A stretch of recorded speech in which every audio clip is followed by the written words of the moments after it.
qui nous font oublier les engagements que nous avons avec Dieu. 5.2. Ne vivons-nous pas un voyage précipité? 5.2. 1. Nous avons oublié l'heure du service, car nous avions de la famille qui est arrivée. Nous emmenons nos enfants à une fête où nous sommes fatigués. 5.2. 2. Nous pouvons faire des heures supplémentaires, mais ne pas arriver au temple à l'heure. 5.3. Ne vivons-nous pas une vie altruiste? 5.3. 1. L'œuvre du Seigneur négligée, car selon certains elle ne correspond qu'aux pasteurs et aux dirigeants. 5.3. 2. Beaucoup de frères sans amour et sans chaleur parce que chacun ne vit que pour lui-même ou pour ceux qui lui sont proches. Conclusion. Puisse ce Noël prochain nous trouver en train de faire ce qu'il est vraiment venu nous apporter. Prêtez attention à l'amour de Dieu à travers son Fils Jésus-Christ. Que cet amour se reflète en nous envers les autres. Le monde devrait connaître la signification de Noël. Vous le savez, partagez-le. N'attendez pas qu'il soit trop tard. Devenez membre de la chaîne Today et bénéficiez de réconfort et de soutien dans les moments difficiles. Cliquez sur le lien dans la description de la vidéo.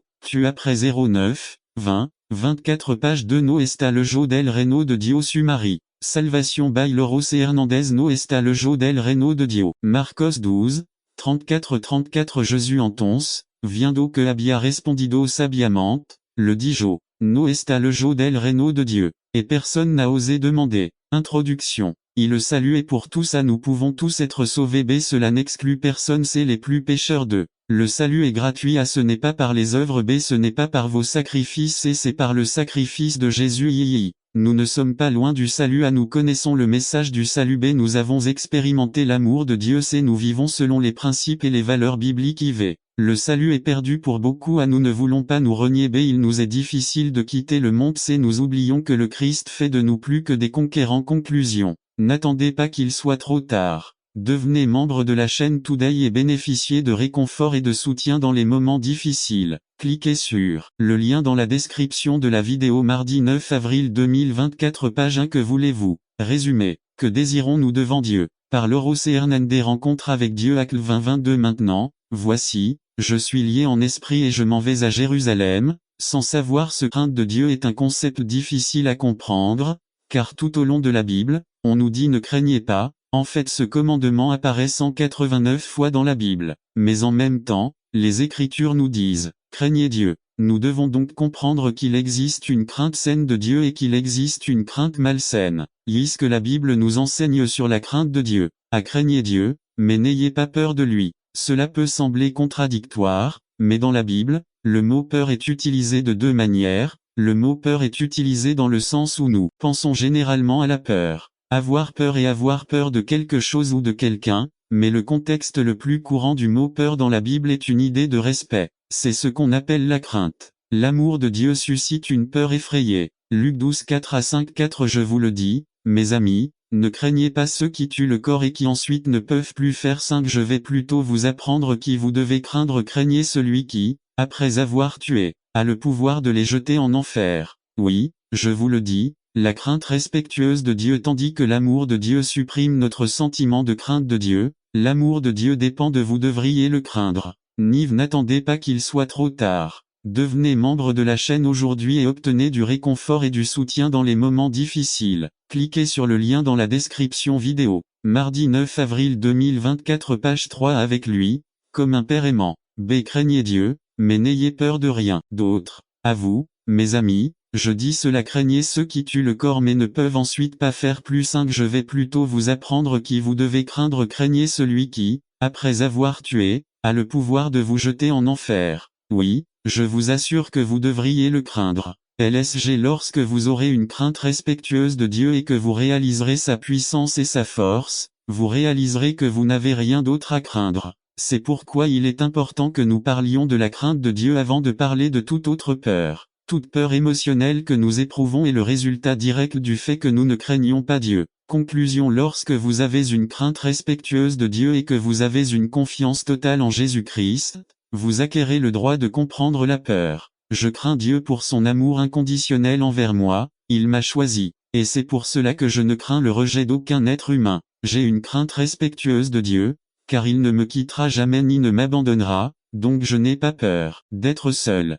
Je crains Dieu pour sa provision aimante, Donc je ne m'inquiéterai pas d'être fauché ou affamé. Je crains Dieu parce qu'il a entre ses mains la vie éternelle, c'est pourquoi je ne crains pas la mort. N'attendez pas qu'il soit trop tard. Devenez membre de la chaîne Today et bénéficiez de réconfort et de soutien dans les moments difficiles. Cliquez sur le lien dans la description de la vidéo. Mardi 9 avril 2024 page 4 Il détermine qu'il doit mourir résumé. Votre cœur. Délectez-vous aussi du Seigneur et il vous accordera les désirs de votre cœur. Psaume 37:4. Était ma proposition avant de regarder le texte. Proposition. Le but de l'assimilation de la connaissance de Dieu dans votre vie est de refléter la gloire de Dieu afin que le péché du monde soit retenu et que les hommes louent Dieu. Regardez encore Matthieu 5, 14 à 16. Vous êtes la lumière du monde. Une ville située sur une montagne ne peut pas être cachée. 15. Vous n'allumez pas non plus une lampe pour la mettre sous le boisseau, mais vous la placez sur le chandelier, et elle éclaire tous ceux qui sont dans la maison. C'est ce que votre lumière brille devant les hommes,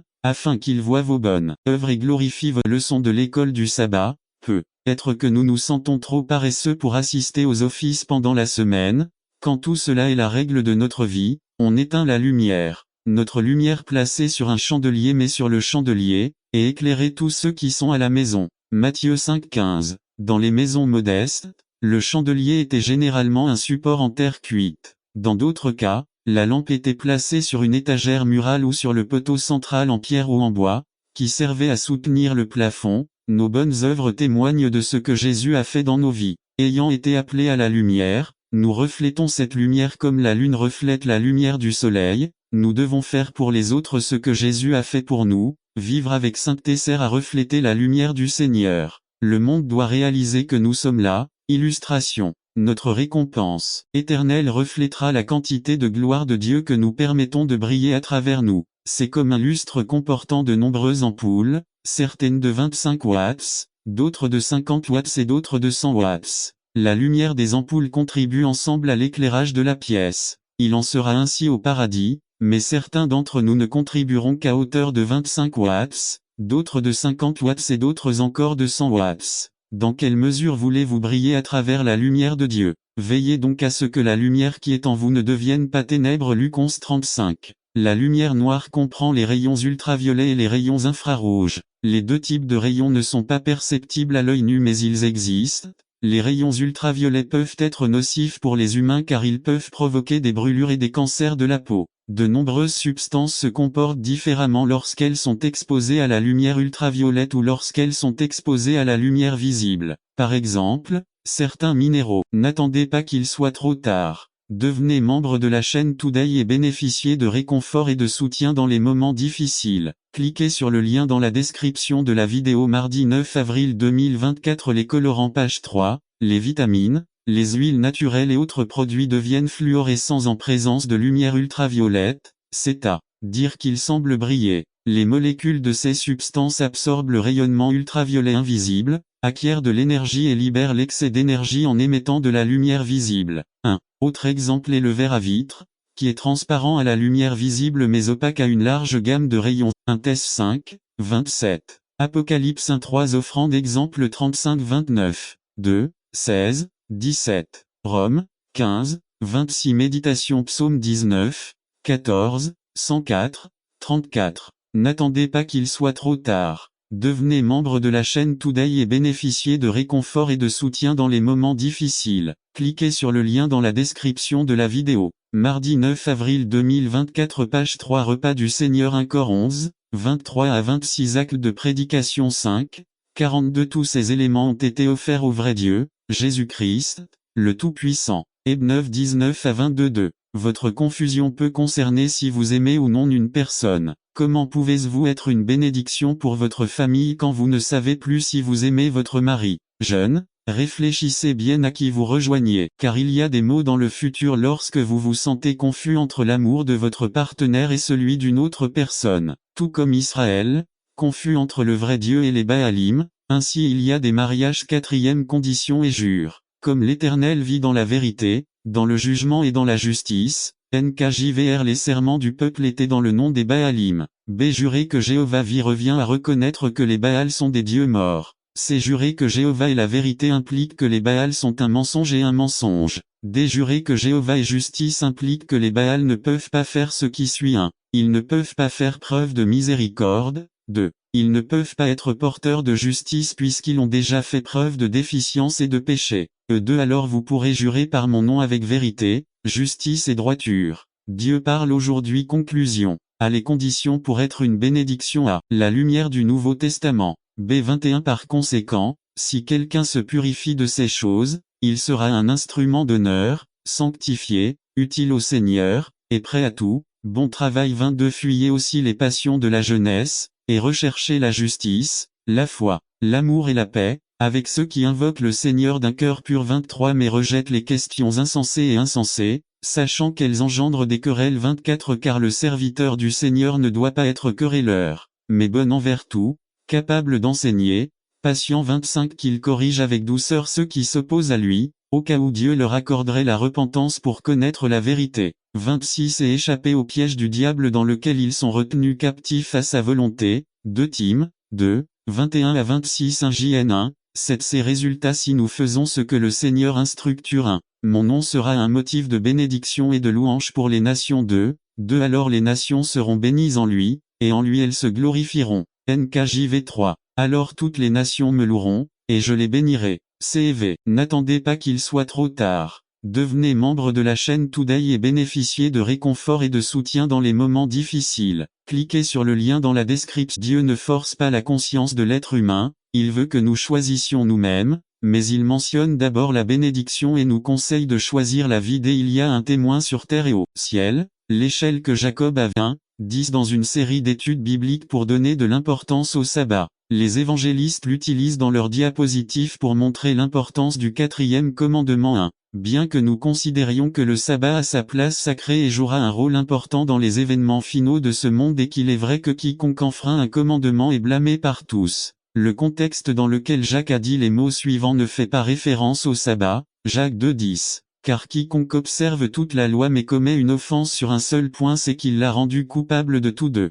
Quel est le contexte ? Nous devons reconnaître que le point central ici est contre le favoritisme envers ceux qui ont de l'argent ou du pouvoir. Ce favoritisme manifesté au niveau local ou même au niveau confessionnel ou administratif dans une organisation ou une église chrétienne. La responsabilité devient encore plus aiguë pour ceux d'entre nous qui ont l'intention de garder les commandements de Dieu et d'avoir la foi de Jésus. 3. Dans notre cas, nous pouvons observer le sabbat, mais si nous enfreignons cet aspect de la loi, nous sommes également accusés d'avoir enfreint non seulement le sabbat, mais aussi le reste des commandements. J'ai entendu des objections à cette position disant que Jacques n'avait pas l'intention d'élever ce commandement du favoritisme au niveau des 10 autres commandements de la loi morale d'Exode 20 ou de Deutéronome 5. 1. Je reste ferme dans ma position que Jésus et Jacques ils mettent cela au même niveau que les autres commandements, puisque Dieu et le prochain font toute la loi d'eux. Dans 2:11, Jacques prend 2 des 10 commandements comme illustration. Il est intéressant qu'il utilise les 2 que le christianisme considère comme les pires et les met sur un pied d'égalité avec le péché de favoritisme, car celui qui a dit « Ne commettez pas d'adultère » a aussi dit « Ne commettez pas de meurtre ». Et si vous ne commettez pas d'adultère, mais que vous commettez un meurtre, vous êtes devenu un transgresseur de la loi. 3. Comment Jacques appelle-t-il celui qui commet un adultère et celui qui tue quelqu'un? Confracteur à la loi. D'accord. Comment Jacques appelle-t-il ceux qui font preuve de respect envers les personnes, ceux qui font preuve de partialité? 2, 9. N'attendez pas qu'il soit trop tard. Devenez membre de la chaîne Today et bénéficiez de réconfort et de soutien dans les moments difficiles. Cliquez sur le lien dans la description de la vidéo. Mardi 9 avril 2024 page 2. Mais si vous faites des distinctions entre les personnes, vous commettez un péché et êtes condamné par la loi comme transgresseur. 4. Briser le 7e coûte leur emploi à la plupart des employés confessionnels tandis que les autres perdent leur appartenance à l'Église. Avez-vous déjà vu quelqu'un perdre son adhésion ou son emploi à cause du favoritisme, du népotisme, du racisme, etc. 5. Non. Mais s'ils ne se repentent pas, ils perdront le ciel, car selon Jacques, celui-ci et cela est la même que tenez-vous dans les chemins et demandez l'ancien chemin, quelle que soit la direction que vous prendrez. Noé a planifié la construction de l'arche. Il n'aurait pas réussi s'il n'avait pas pris le temps de planifier. Pour planifier la construction du temple des Israélites d'Égypte, Il a pris le temps nécessaire pour planifier le tabernacle. Paul a planifié ses voyages missionnaires et l'établissement d'églises dans les villes qu'il a visitées. N'oubliez pas, un plan est une liste écrite d'actions ordonnées et datées pour atteindre l'objectif souhaité. Quand il commence, son développement et quand il se termine. Comment y parvenir? Plan A, B, C, etc. Il faut donc planifier et se rappeler, personne ne prévoit d'échouer, mais beaucoup échouent parce qu'ils ne planifient pas. En tant que leader, la première chose que vous devez faire lorsque vous démarrez un nouveau projet ou vos activités ministérielles est précisément de planifier à la fois à un niveau général et à un niveau spécifique. Autrement dit, vous devez élaborer votre plan de travail de Jésus connaît la puissance de l'habitude. Luc 4,16. Jésus arriva à Nazareth, où il avait grandi, et le jour du sabbat, il entra dans la synagogue, selon sa coutume. Les grands hommes ont simplement de bonnes habitudes. Un milliardaire a déclaré: j'arrive à mon bureau à 7 heures tous les jours, c'est une habitude. Recientement un novelista best-seller, que a vendido m a accent aigu s de 1 million de libros dijo. Me levanto a la misma hora toda la mañana, comienzo a escribir a la 08, 0 am y de jo de hacerlo a la 16, 0 heure. Je le fais tous les jours. C'est une habitude. N'attendez pas qu'il soit trop tard. Devenez membre de la chaîne Today et bénéficiez de réconfort et de soutien dans les moments difficiles. Cliquez sur le lien 2024 page 1 à la soumission aux autres. Honore Dieu. 1 Pierre 2, 13. Soumettez-vous, pour l'amour du Seigneur, à toute autorité humaine. B. Lorsque nous nous soumettons, cela embellit et renforce notre témoignage. 1 Pierre 2, 15. Car telle est la volonté de Dieu, qu'en faisant le bien, il fasse taire l'ignorance des insensés. Le manque de soumission est la cause de la plupart des divisions au sein d'une institution et même au sein de l'Église elle-même. Le témoignage le plus puissant que nous puissions avoir en tant qu'Église est de nous soumettre et de faire ce que dit Philippiens 2, 1 à 5. C'est pourquoi, si vous ressentez quelque encouragement dans votre union avec Christ, quelque réconfort dans son amour, quelque communion dans l'esprit, quelque affection attachante, remplis-moi de joie d'avoir la même opinion, le même amour, unis d'âme et de pensée. 3. Ne faites rien par égoïsme ou par vanité, considérez plutôt avec humilité les autres comme supérieurs à vous-même. 4. Chacun doit veiller non seulement à ses propres intérêts mais aussi à ceux des autres. 5. Votre attitude doit être semblable à celle de Jésus-Christ. LSG. Après que Pierre nous ait donné ce commandement très difficile et nous ait aidé à en comprendre la motivation, il nous donne ensuite 2 situations pratiques dans lesquelles ces principes de soumission doivent être appliqués. Les gnostiques niaient la résurrection en se basant sur le concept grec selon lequel la matière était mauvaise. Les Sadducéens, quant à eux, le niaient ainsi que l'existence des anges et du monde spirituel. C'est pourquoi le symbole des apôtres confesse du Christ qu'il a souffert sous la puissance de Ponce Pilate, a été crucifié, est mort et enseveli, est descendu aux enfers, et le 3e jour il est ressuscité des morts. Et confesse également que je crois à la résurrection du corps et à la vie éternelle. Pourquoi la résurrection du Christ est-elle si importante? Proposition. C'est important parce que la résurrection du Christ garantit la véracité du message évangélique, garantit le pardon de nos péchés et garantit notre propre résurrection. Il garantit la vérité du message évangile. La bonne nouvelle manifeste que le Christ est venu pour nous libérer de la puissance de la mort et du diable. 2. Garantit le pardon de nos péchés. La mort et la résurrection du Christ sont la garantie de la culpabilité qui a été supprimée par le paiement de la rançon. La justice de Dieu a été satisfaite.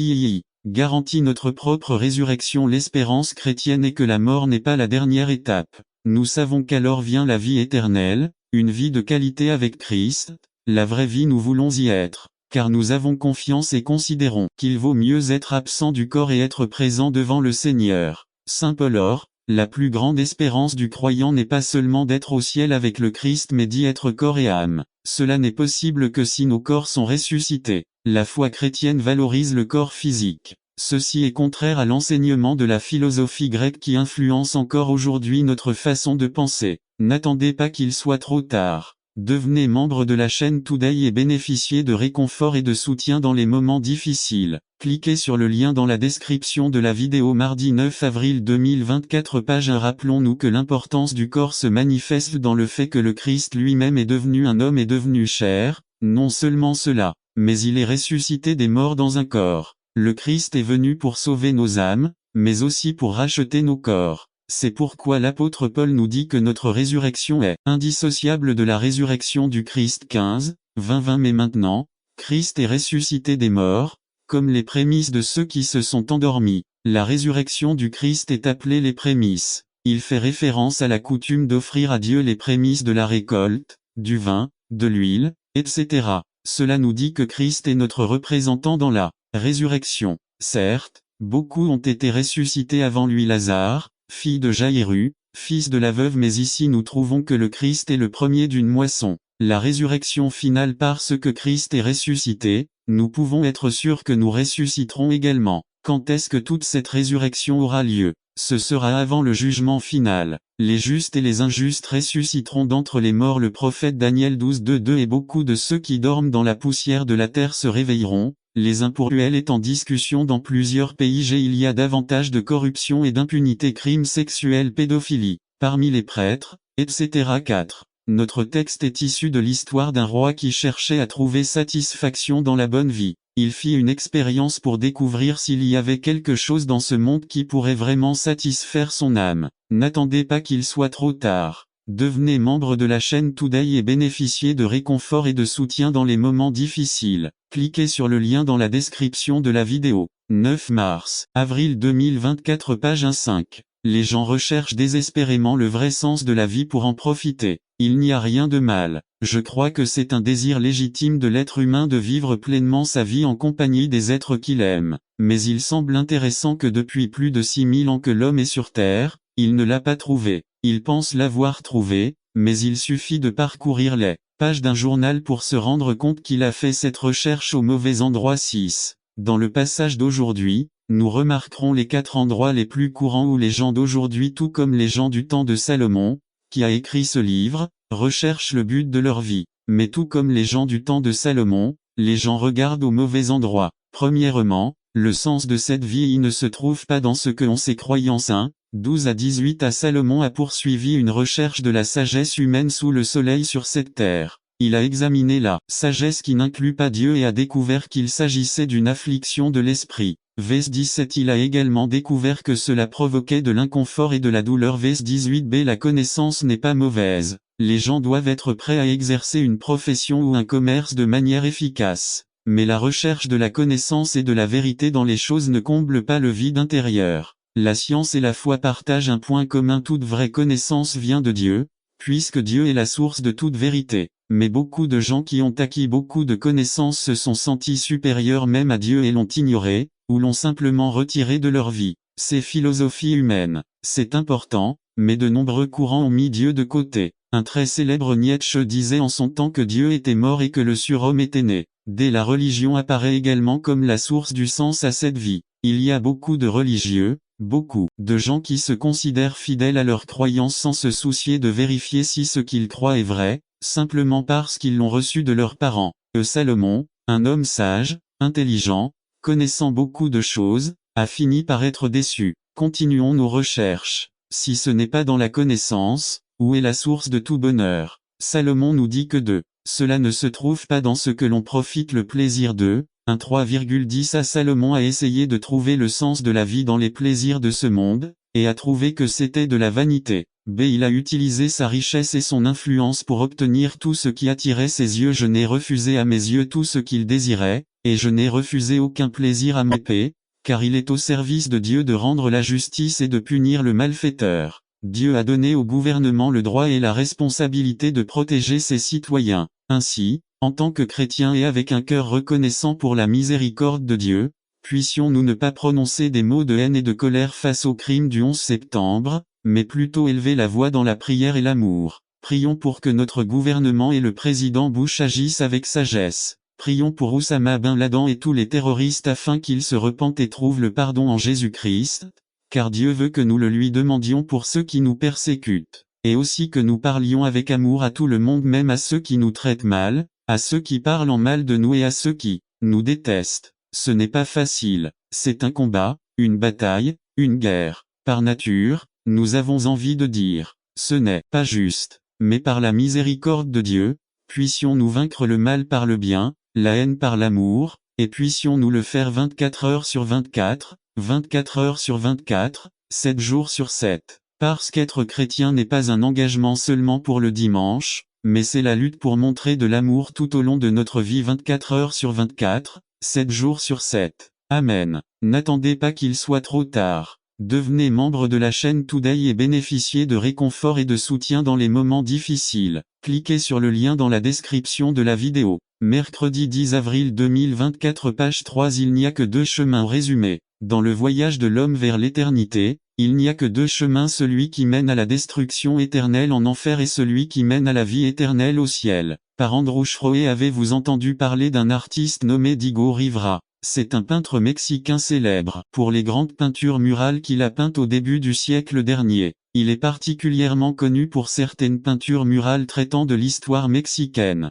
Et dans ces peintures murales, Rivera a peint différents personnages historiques de différentes époques, le tout réuni dans un vaste panorama. Le livre du prophète Isaïe, c'est un peu les peintures murales de Diego Rivera. Dieu, à travers son prophète Isaïe, nous donne une vision panoramique de l'histoire et de l'avenir du temps tel que nous le connaissons. Et tout cela peint dans la perspective de l'éternité. C'est que Dieu existe en dehors du temps. Pour lui, c'est comme si le futur était déjà passé. Ainsi, dans le livre d'Isaïe, parfois un seul verset parle de deux événements distincts dans le futur où le futur est évoqué comme s'il s'était déjà produit. Par exemple, Isaïe décrit en détail les souffrances et la mort de Jésus-Christ 700 ans avant sa naissance et raconte que cela s'est déjà produit. Le texte de ce matin est constitué des dernières paroles écrites par le prophète Isaïe. Et dans le texte, nous voyons une fresque murale qui montre le voyage que chaque homme parcourt vers l'éternité. Dans la peinture murale, il y a deux chemins que l'homme peut parcourir. Et ce matin,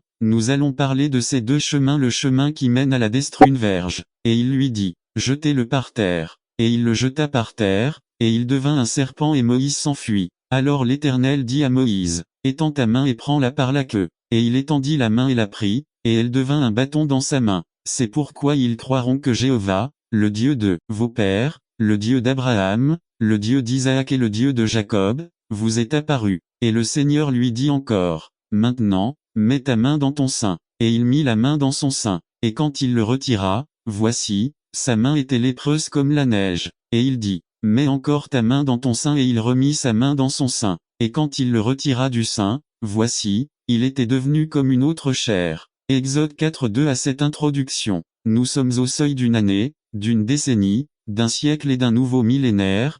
Paul dit aux Corinthiens, examinez-vous vous-même si vous êtes dans la foi, faites vos preuves. Ou ne savez-vous pas vous-même que Jésus-Christ est en vous, à moins que vous ne soyez réprouvés. 2 Cor 13:5. Comment a-t-il accompli ce qu'il a dit d'aller par tout le monde et de prêcher l'évangile à toute la création? Marc 16:15. Une revue de Moïse. Le Seigneur lui dit, j'ai vu l'affliction de mon peuple et j'ai entendu son cri et je t'ai choisi pour aller leur dire que je connais leurs afflictions, que je désire les libérer d'eux. Les bâtons deviennent des serpents. Moïse a commencé à trouver des excuses et des prétextes. Comment vais-je faire une si grande œuvre? Qu'est-ce que tu as entre les mains? Mettez-le entre mes mains. Impressionnant, intelligent, actif, rusé, venimeux. 3 Chaque homme a un don, une compétence ou un talent. Ce talent est caché à l'intérieur de l'homme. Lorsqu'il s'approche de Dieu, Dieu lui montre quelle est cette capacité qu'il espère qu'elle sera mise entre ses mains. Montant dans les hauteurs, il emmena captifs les captifs et fit des présents aux hommes. Et il en nomma lui-même quelques-uns apôtres aux autres, des prophètes pour d'autres, des évangélistes à d'autres, pasteurs et enseignants, pour équiper les saints pour l'œuvre du ministère, pour l'édification du corps de Christ. F 3:8-13. 4 Les différents membres du corps. L'Église est le corps du Christ et est composée de différents membres. Vous êtes donc le corps du Christ, et chacun en est membre en particulier. Et Dieu en a placé dans elle l'Église, d'abord des apôtres, puis des prophètes, troisièmement des enseignants, puis ceux qui font des miracles, puis ceux qui guérissent, ceux qui aident, ceux qui administrent, ceux qui ont le don des langues. 1 Cor 12:27. N'attendez pas qu'il soit trop tard. Devenez membre de la chaîne Today et bénéficiez de réconfort et de soutien dans les moments difficiles. Cliquez sur le lien dans la description de la vidéo. Mardi 9 avril 2024 page 1:5. Les membres se complètent. Dieu confère à chaque membre un don qui complète les autres membres et qui, en travaillant ensemble, fait en sorte que l'œuvre de Dieu s'étende dans le monde entier. Sont-ils tous des apôtres? Sont-ils tous des prophètes? Tous les professeurs? Est-ce qu'ils font tous des miracles? Ont-ils qui sera pour tout le monde qu'un sauveur est né ce jour-là dans la ville de David. Il leur a fait signe de retrouver le garçon, enveloppé dans des couches, allongé dans une mangeoire. quelque chose qui sort de l'ordinaire. 3. Ils leur montrèrent des louanges célestes. Gloire à Dieu au plus haut des cieux, et paix sur terre, bonne volonté pour l'humanité. IV. Quelle a été la réaction des bergers? R. Ils se dirent: allons à Bethléem et voyons ce qui s'est passé. V. 15b. Ils ne doutaient pas que ce soit une manifestation du Seigneur. V.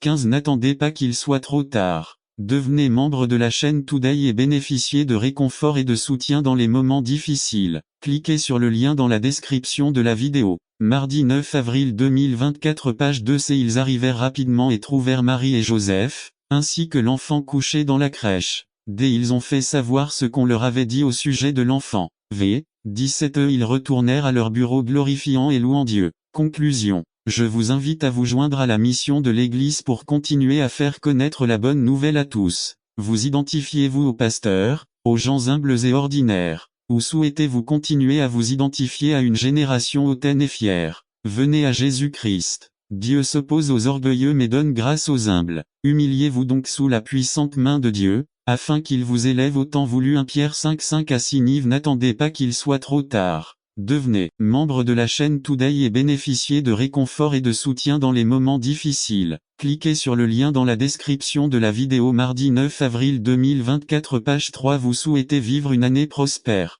Résumé. Si on se pose la question combien souhaitent vivre une année prospère, la plupart diraient sûrement moi, et je dis la majorité, parce que parfois les jeux de sa puissance au revêtir toute l'armure de Dieu. Éphésiens 6:11. Revêtez toutes les armes de Dieu, afin de pouvoir résister aux ruses du diable. Le pécheur n'a aucun moyen de se libérer des attaques du diable. Ou Jean 8:34. En vérité, je vous le dis, quiconque commet le péché est esclave du péché. Transition. Après que le diable a établi quelle est la faiblesse de la personne, il commence à la tromper et à la tenter pour la faire tomber, désobéir à Dieu. 2. L'attaque commence. Genèse 3:2 à 6. Le raisonnement entre la personne et le diable commence vers 2 à 3. N'attendez pas qu'il soit trop tard. Devenez membre de la chaîne Today et bénéficiez de réconfort et de soutien dans les moments difficiles. Cliquez sur le lien dans la description de la vidéo. Mardi 9 avril 2024, page 1. Ce raisonnement peut être charnel ou spirituel, et avoir des résultats désastreux ou victorieux. 1. Ève égale à désastre. Genèse 3:6-2. Jésus égale à victoire. Matthieu 4:1 à 11b. Le diable commence à tromper pour dissimuler le péché et le faire paraître bon ou permis, même en utilisant la parole de Dieu. Mais tordu pour atteindre son objectif de tromper. C'est quand l'homme est trompé et que le péché semble être une bonne chose, alors il tombe et commet le péché et commandement avec une promesse. 3. Afin que tout se passe bien pour toi et que tu jouisses d'une longue vie sur terre. LSG 2. Respect et disposition quand tu es jeune adulte. Jean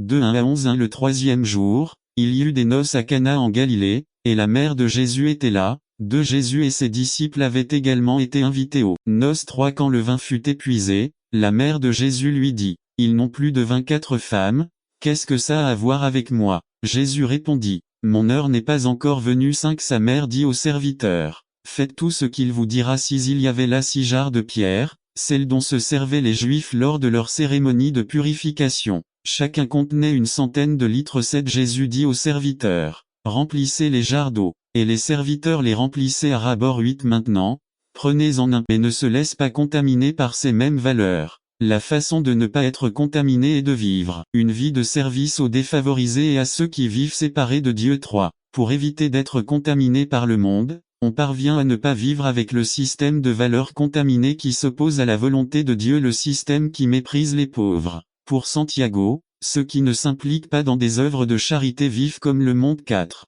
La religion qui prétend prier Dieu en esprit et en vérité sur son niveau vertical, doit aussi voir le Christ incarné dans les marginalisés du monde, c'est notre culte horizontal. 5. Si nous ignorons cette deuxième partie de notre vie religieuse, notre religion est un échec, elle est impure, elle est contaminée, puisqu'elle implique que nous vivons avec les valeurs du monde, uniquement pour nous-mêmes. 6. L'Église doit être pertinente pour la société. Nous échouerons en tant qu'Église si nous devenons indifférents aux souffrances de ce monde. Nous devenons partie du monde lorsque nous sommes insensibles à la souffrance de l'humanité au point de ne pas vouloir nous soucier de notre état de conformité. 7. Nous devons nous assurer que notre programme de mission de gagner des âmes est suffisamment large pour inclure ceux qui ont moins de chances que nous. 8. Et seul Dieu peut nous donner la grâce et la vision nécessaires pour mener à bien la véritable mission. 9. Dieu nous appelle à un engagement total. Tu ne veux pas répondre à cet appel. N'attendez pas qu'il soit trop tard. Devenez membre de la chaîne Today et bénéficiez de réconfort et de soutien dans les moments difficiles. Cliquez sur le lien dans la description de la vidéo mardi 9 avril 2024 page 4 récapitulatif des rachats.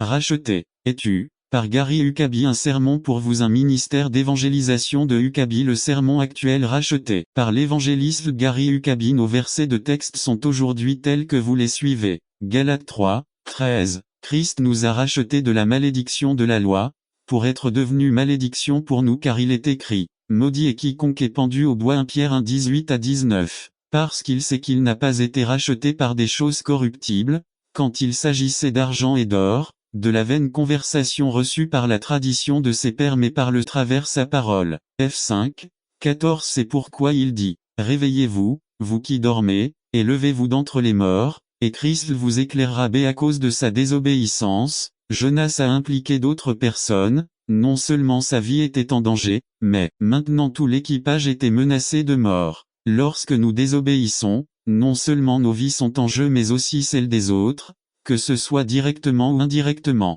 Il vaut mieux obéir dès le début, sinon nous devrons être déterminés à payer le prix de notre désobéissance et les gens sur le bateau ont crié vers leur Dieu sans obtenir de réponse car comme toujours les bonnes réponses viennent toujours de Dieu. Si vous cherchez des réponses, ne les cherchez pas dans les horoscopes, ni chez les voyants, encore moins dans les idoles qui ont des yeux et ne voient pas, une bouche et ne parlent pas, des mains et ne saisissent pas, des pieds et ne marchent pas. Le Dieu de la Bible a les réponses. Dieu a révélé à l'équipage pour qui toutes ces choses se produisaient. Jean 1, 7 Et ils dirent chacun à son compagnon, venez, et tirons au sort, afin que nous sachions par qui ce mal nous est arrivé. Et ils tirèrent au sort, et le sort tomba sur Jonas. Jean 1, 8 Alors ils lui dirent, dis-nous maintenant pourquoi ce mal nous est arrivé, que faites-vous et où habitez-vous, comment est ton pays et d'où vient ta ville. Jean 1, 9 Et il leur dit, je suis hébreu, et je crains l'Éternel, le Dieu du ciel, qui a fait la mer et la terre. Il est à noter qu'il l'interrogeait sur son pays et sur son peuple, car il était d'usage que les Juifs portent un vêtement particulier qui les distinguait. Il est donc probable que Jonas fuyait incognito mais où fuir la présence de Dieu si là où nous allons. Il est là où je fuirai ta présence dit le psalmiste. Dans le cas, si nous changeons notre apparence pour ne pas être reconnus par les hommes, Dieu ne peut pas non plus nous reconnaître. Eh bien oui, puisqu'il nous connaissait avant la fondation du monde, comment pourrait-il ne pas nous reconnaître simplement parce que nous changeons d'apparence extérieure? N'attendez pas qu'il soit trop tard. Devenez membre de la chaîne Today et bénéficiez de réconfort et de soutien dans les moments difficiles. Cliquez sur le lien dans la description de la vidéo. Mardi 9 avril 2024. Page 2. Le peuple craignait Jéhovah et demandait, que ferons-nous pour nous sauver? Jonas a répondu, jette-moi à la mer et ça se calmera. Jonas était maintenant prêt à perdre la vie pour sauver un groupe de gentils. Le changement avait commencé dans sa vie. Il était prêt à donner sa vie pour quelques personnes. Les marins continuèrent à se battre pour sauver le navire. Ils ne voulaient pas faire ce que Jonas leur avait dit. Finalement Jean 1, 14 Alors ils crièrent à l'Éternel et dirent, nous te prions maintenant, Seigneur, afin que nous ne périssions pas à cause de cela la vie de cet homme,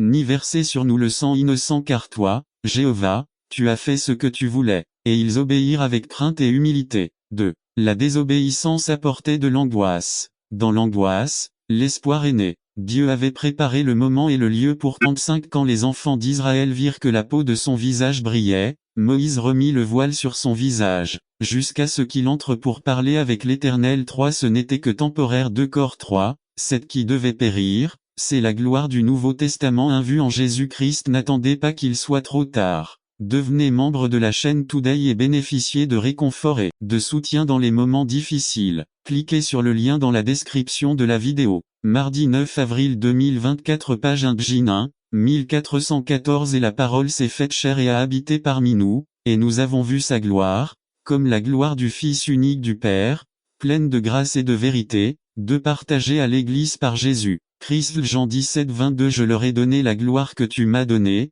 afin qu'ils soient une seule chose, comme nous sommes une seule chose. 3 Nous avons la gloire du Christ dans nos vies de chrétiens. 4 C'est une gloire qui demeure, tant que nous sommes en communion avec lui. 2 Corinthiens 3 11 Car si ce qui a disparu était à cause de la gloire, combien plus ce qui reste est-il plus grand en gloire. 5 Si la gloire de Moïse a été vue, pourquoi pas la nôtre? 2. L'onction pour la vie quotidienne a le mot en hébreu et en grec, lorsqu'il est utilisé comme verbe, signifie frotter. Rugbe lorsqu'il est utilisé dans le pronom, il s'agit de séparer quelqu'un pour quelque chose. C'est l'onction d'aujourd'hui est nécessaire pour la révélation de la parole. I1 Bjin 2 20,27 Mais vous avez l'onction du Saint et vous connaissez toutes choses. 27 Et quant à vous, l'onction que vous avez reçue de lui demeure en vous, et vous n'avez besoin de personne pour vous enseigner. Mais comme la même onction vous enseigne toutes choses, et qu'elle est vraie et non fausse, comme elle vous l'a enseigné, demeurez en elle. Dès cette onction peut être reçue par tout le monde croyant ou non. I1 Samuel 19 1,2324 Et Saul envoya des messagers pour arrêter David. Ils virent un groupe de prophètes qui prophétisaient et Samuel qui était là, et il les présida. Alors l'Esprit de Dieu tomba sur les messagers de Saul, et ils prophétisèrent aussi. 23 Il se rendit à Néioth à Rama, et l'Esprit de Dieu tomba aussi sur lui, et il prophétisa jusqu'à ce qu'il vienne à Néioth à Rama. Rama 24 Il ôta également ses vêtements et commença à prophétiser de la même manière devant Samuel. Tout ce jour-là et toute cette nuit, il resta nu. C'est pourquoi il est dit, est-ce que Saul est aussi parmi les prophètes? L'onction est nécessaire pour maintenir la communion avec Dieu. I2 Corinthiens 1 21 Et Dieu est celui qui nous a établis avec vous en Christ et qui nous a oints.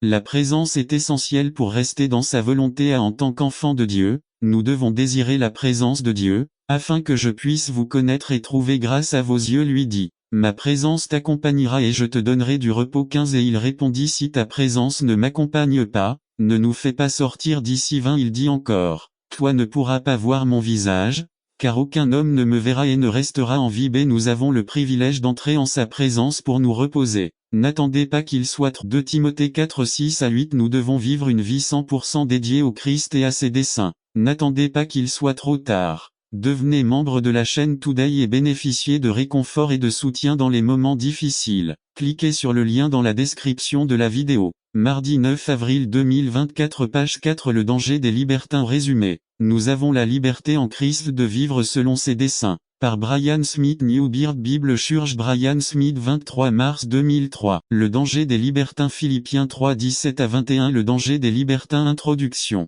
Supposons qu'une personne soit dans les chaînes de l'esclavage. Il doit obéir à son maître et n'a aucun contrôle sur sa propre vie. Un jour très heureux, une personne vient payer le prix pour donner la liberté à cet esclave. C'est maintenant gratuit. Il n'est pas obligé d'obéir à son ancien maître, mais peut désormais prendre ses propres décisions. Ce qui est triste pour cet ancien esclave, c'est que même s'il a désormais sa liberté, il ne vit pas sa vie d'une manière digne de celui qui l'a libéré. Il prend des décisions qui ne plaisent pas à son libérateur, et devient même l'ennemi de celui qui a payé le prix de sa liberté, et retourne obéir à son ancien maître. C'est la situation que nous verrons dans notre passage d'aujourd'hui, et peut-être la situation dans laquelle se trouvent de nombreux croyants aujourd'hui. Christ a payé le prix pour nous racheter ou nous libérer du péché et de son châtiment, la mort éternelle. Dieu nous a libérés en Christ. Tenez donc ferme dans la liberté avec laquelle Christ nous a rendus libres, et ne soyez plus soumis au joug de l'esclavage. Galates 5:1 Nous avons la liberté en Christ de vivre selon ses desseins. Lisez Philippiens 3, 17 à 21 Prière Le contexte du passage 2 extrêmes dangereux. Légalisme et libertinence 1. Légalisme Ce que nous avons vu la semaine dernière dans 3, 1 à 16 Les judaïsants bien qu'ils aient eu la liberté en Christ, ils étaient toujours sous la loi de Moïse, et ils ont essayé de forcer les autres aussi. B Aujourd'hui, il y a des gens qui prennent quelque chose comme préférence, et cela n'est pas écrit noir sur blanc dans la Bible, et disent que tout le monde devrait le suivre. Il est possible que certains n'étaient pas croyants parce qu'ils continuaient à dépendre des œuvres qu'ils accomplissaient. N'attendez pas qu'il soit trop tard. Devenez membre de la chaîne Today et bénéficiez de réconfort et de soutien dans les moments difficiles. Cliquez sur le lien dans la description de la vidéo. Mardi 9 avril 2024 Page 1 Atteindre le salut 2. Débaction Nous le verrons aujourd'hui en 3, 17 à 21 Les libertins disaient qu'ils avaient la liberté en Christ et l'utilisaient comme une autorisation pour continuer à pécher. B Aujourd'hui, il y a des gens qui font la même chose. Exemple des églises homosexuelles. Il y a un doute sur le fait qu'ils étaient tous soit réellement de vrais croyants, car leur mode de vie ne le prouve pas. Exemple à suivre V17 Nous avons vu clairement cet exemple il y a 2 semaines dans 2, 19 à 31. Nous avons vu les exemples de 3 individus, Timothée, Épaphrodite et Paul II. il nous donnant la vie et les souffrances du Christ s'accomplissaient. Comme jamais auparavant, toutes les exigences du Dieu 3 fois saint ont été satisfaites. Personne, aucun homme n'avait été capable de se conformer complètement à la loi de Dieu. Ils avaient tout échoué, mais Jésus était le seul à avoir vécu une vie complètement juste aux yeux de Dieu. Le salaire du péché avait été pleinement accompli. Le prix du péché, c'est la mort. La mort de Christ était le paiement intégral. Il était impossible qu'il ait été payé autrement. C'est fini signifie que rien de plus ne peut être fait et que rien de plus n'est nécessaire pour assurer le salut des pécheurs. Hébreux 10 11 à 12 dit 11 En effet, tout prêtre sert jour après jour et offre souvent les mêmes sacrifices, qui ne peuvent jamais ôter les péchés 12 Mais Christ, ayant offert une fois pour toutes un seul sacrifice pour les péchés, s'assit à la droite de Dieu. Pendant des centaines d'années, des rivières de sang coulaient de l'autel de Dieu. Cependant, le prix du péché n'a jamais été payé. Le travail des prêtres avait été imparfait. Chaque jour qui passait apportait de nouveaux péchés et avec eux de nouvelles demandes de sang d'eux. Mais la Bible enseigne que ce que des milliers de sacrifices d'animaux ne pouvaient pas faire, notre Seigneur pourrait le faire avec un seul sacrifice fait une fois pour toujours. 3. Le célèbre peintre et sculpteur Michel-Ange est considéré comme l'un des plus grands artistes de tous les temps. On raconte que lorsque cet homme commençait une de ses œuvres, il l'abandonnait dans un accès de mauvaise humeur, de sorte qu'il laissait plus d'œuvres inachevées que celles qu'il avait achevées. À Florence, en Italie, il existe un très grand échantillon de ses œuvres qu'il n'a jamais achevées. 4. Quelle différence avec le Seigneur Jésus-Christ, il n'a rien laissé d'inachevé. Rien n'allait l'empêcher d'accomplir son grand sacrifice pour nos péchés, car rien ne pouvait arrêter sa main. Tout ce que Dieu propose, il le fait et le complète complètement. Il offre le salut comme une œuvre complètement achevée. Il n'y a plus rien à faire pour vous ou moi. Et cela nous amène à la question suivante: que signifient ces deux mots pour les hommes et les femmes d'aujourd'hui? IV. Pour le croyant en Christ, ce sont des paroles de sécurité. Cela signifie que le salut du vrai croyant est totalement assuré. Le Christ a absolument tout fait. Beaucoup croient que la mort de Jésus au calvaire a rendu possible le salut des pécheurs. Mais dire cela, c'est lui retirer toute sa vertu et minimiser l'œuvre du Christ. Dire cela, c'est dire que sur la croix personne n'a été réellement sauvé. Autrement dit, le salut de personne n'a été acheté. C'est-à-dire que seule la possibilité a été réalisée. Mais la Bible enseigne clairement que sans effusion de sang, il n'y a pas de rémission des péchés. Et comme le sang de Christ a été versé, sur la croix, Christ a acquis tout ce dont nous, pécheurs, avons besoin pour être sauvés. Christ a efficacement racheté ceux qui lui appartiennent. Le Christ a dit, « Je donne ma vie pour les brebis ». Il est venu mourir pour son peuple. Il est venu mourir pour ses brebis. N'attendez pas qu'il soit trop tard. Devenez membre de la chaîne en 3 introductions. Cette section de l'évangile de Luc nous enseigne le royaume de Jésus et son rôle de roi. Alors que Jésus réagit à différentes situations, nous voyons que le point central de son enseignement est le royaume de Dieu. Laissons les enfants venir à moi. Luc 18 15 à 17. Il était courant que les gens amènent leurs enfants pour qu'ils soient bénis par les chefs religieux. Cela peut être comparé à la pratique actuelle consistant à emmener des bébés voir des politiciens. Les disciples voulaient protéger Jésus de cette nuisance. Ils pensaient qu'un homme important comme Jésus n'aurait pas de temps pour des personnes aussi insignifiantes que des enfants. Jésus a montré à ses disciples qu'il considère comme importantes les mêmes personnes que le monde considère comme sans importance. Il a également enseigné que nous devons devenir comme des enfants pour entrer dans le royaume de Dieu. Quand quelqu'un nous interroge sur le salut, mentionnons-nous qu'il faut le faire comme des enfants d'eux. Je vois chez mes enfants ce modèle de confiance absolue et l'absence de mentalité du faire des actes. Ils ne viennent jamais dire, « Papa, je pense que nous méritons de dîner aujourd'hui. Nous avons été bons. » Ils s'attendent à ce que je subvienne à leurs besoins parce que je suis leur père. De la même manière, nous n'avons pas besoin de mériter la grâce de Dieu. C'est un cadeau gratuit. 2. Comme il est difficile d'entrer dans le royaume. Luc 18 18 à 30. L'homme principal ou le chef des Juifs qui est venu à Jésus avait la mentalité d'accomplir des œuvres, pas la mentalité d'un enfant. Jésus l'a compris et s'en est souvenu dès le début que seul Dieu est bon, que personne d'autre n'est juste, par son propre mérite. C'est alors que l'homme continuait à professer sa justice, Jésus lui demanda de quitter ses idoles, de quitter ses richesses. L'homme est parti triste. Jésus a ensuite enseigné quelque chose qui est difficile à accepter pour nous. Il est plus difficile aux riches d'entrer dans le royaume. Les Juifs n'auraient pas accepté. Ils enseignaient que les riches étaient riches grâce à leur justice. La richesse était un signe de la bénédiction de Dieu.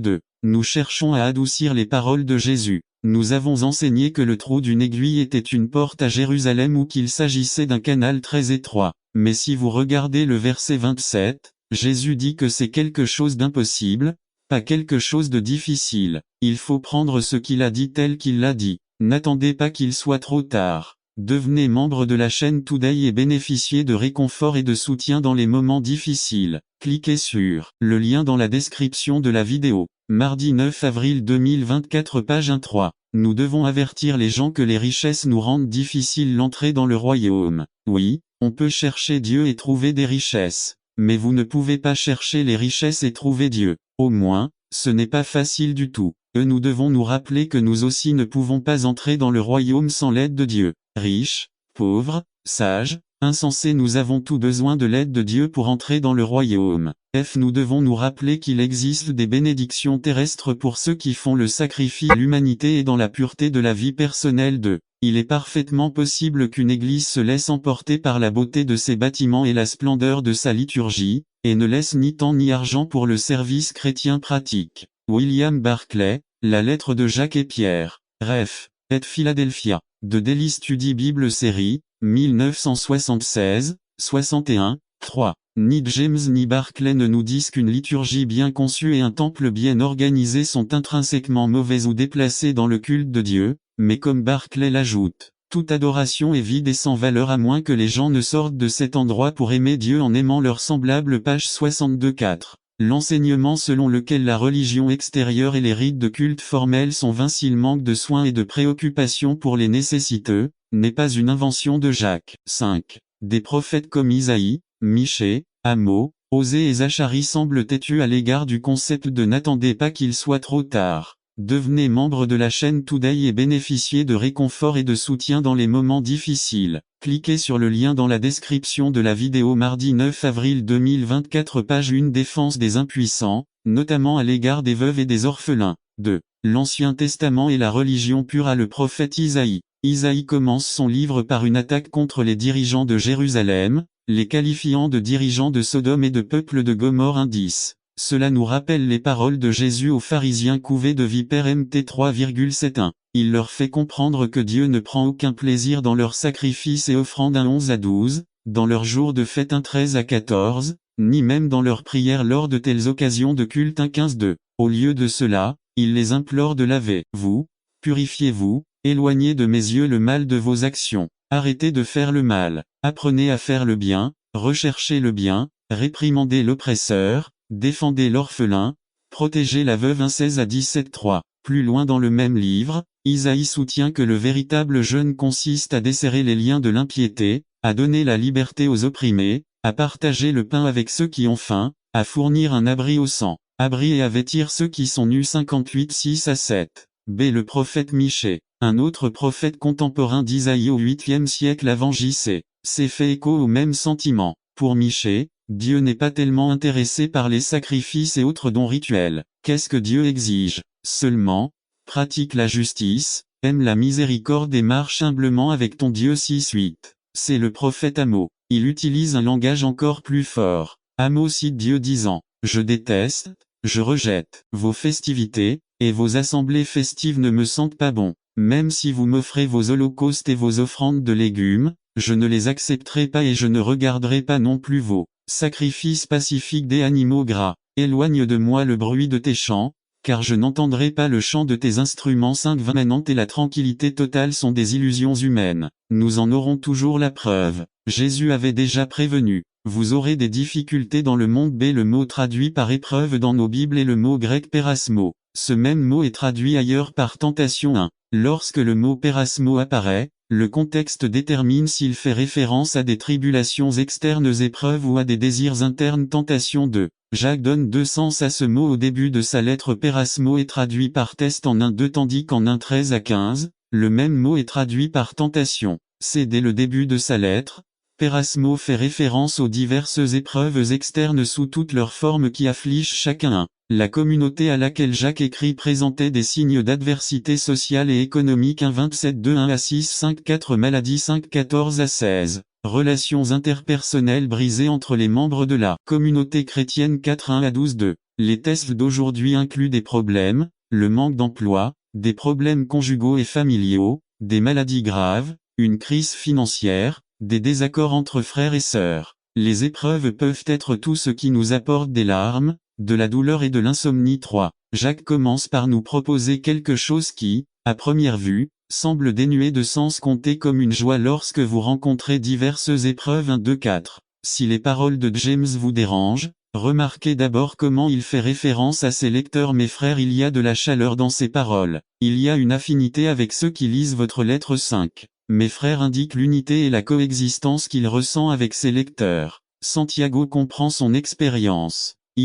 L'expérience des épreuves vous exhorte à considérer non pas la grande comme le disent nos versions, mais la pure joie, une joie qui n'a aucun mélange de ressentiment ou de plainte contre Dieu. 1. L'exhortation de Jacques est de ne pas se réjouir des tribulations mais de s'amuser malgré eux. Comment cela peut-il être possible? La seule façon dont nous pouvons nous réjouir dans le présent est de reconnaître comment Dieu nous a libérés des épreuves passées. 1. Vous souvenez-vous de cet accident de voiture, avec l'enfant, avec le membre de la famille? Quelle douleur cela a-t-il apporté? Cela a été laissé dans le passé. Qu'a fait Dieu? Il les a résolus d'eux. C'est grâce à la manière dont Dieu a résolu nos problèmes passés que nous pouvons avoir une grande joie dans les expériences présentes, sachant que, tout comme il l'a résolu dans le passé, il le résoudra également aujourd'hui. C'est pourquoi je ressens une grande joie. 3. Pourquoi Jacques fait-il cette exhortation? Parce que c'est quelqu'un qui a traversé des tribulations extrêmes et n'attendez pas qu'il soit trop tard. Devenez membre de voir chaque nuit comme un mystère à résoudre.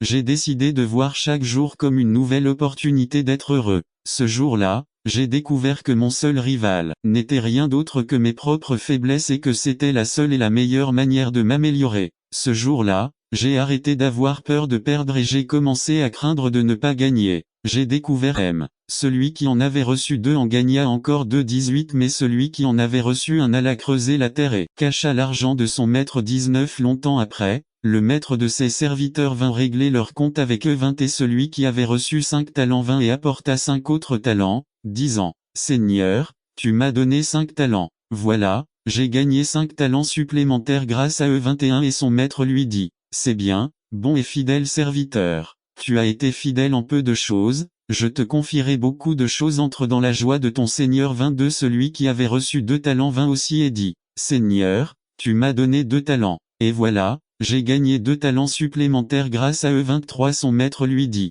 c'est bien, bon et fidèle serviteur. Tu as été fidèle en peu de choses, je te confierai beaucoup de choses. Entre dans la joie de ton Seigneur. 24 Mais celui qui avait reçu 1 talent vint aussi et dit, Seigneur, je savais que tu étais un homme dur, moissonnant là où tu n'as pas semé et ramassant là où tu n'as pas dispersé. 25 C'est pourquoi j'ai eu peur, et je suis allé cacher ton talent dans la terre. Ici vous avez ce qui est à vous. 26 Son maître lui répondit, serviteur méchant et négligent, tu savais que je moissonne là où je n'ai pas semé, et que j'amasse là où je n'ai pas dispersé. 27 C'est pourquoi vous auriez dû donner mon argent au banquier, et quand peu importe ce qu'Abraham avait fait, même malgré ce qu'il avait fait il était idolâtre au pays dur. Josué 24:2, il lui rendrait justice. En vérité, cette justice est la vraie justice de Jésus-Christ. Nous verrons cette lumière dans toute sa splendeur lorsque nous nous tiendrons devant le trône de Dieu avec les rachetés de tous les âges. Apocalypse 7, 9-14 Après cela, je regardai,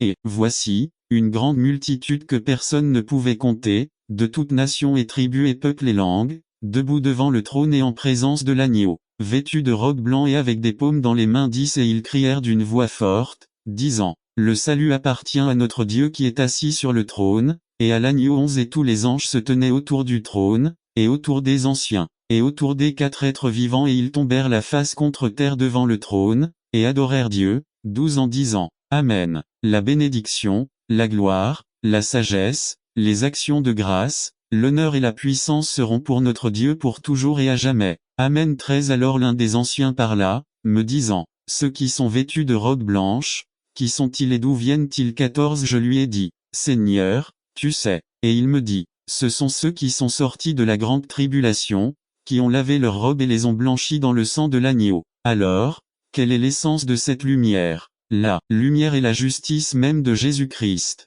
Cette lumière est le manteau blanc pur que nous portons et qui a été acheté avec le sang même du Christ. La responsabilité de la lumière. Dieu dit que votre lumière brille devant les hommes, afin qu'ils voient vos bonnes œuvres et glorifient votre Père qui est aux cieux. Notre responsabilité est de laisser force, centrer votre cœur sur Dieu. Illustration. Lorsque j'ai commencé à utiliser mon premier ordinateur, ils ont commencé à nous enseigner un langage de programmation de base. Nous devions faire quelques programmes simples comme des exercices. Cela a tellement attiré mon attention qu'il est arrivé un moment où la seule chose que je voulais faire était de rentrer à la maison et d'allumer l'ordinateur, et c'est ainsi que j'ai passé des heures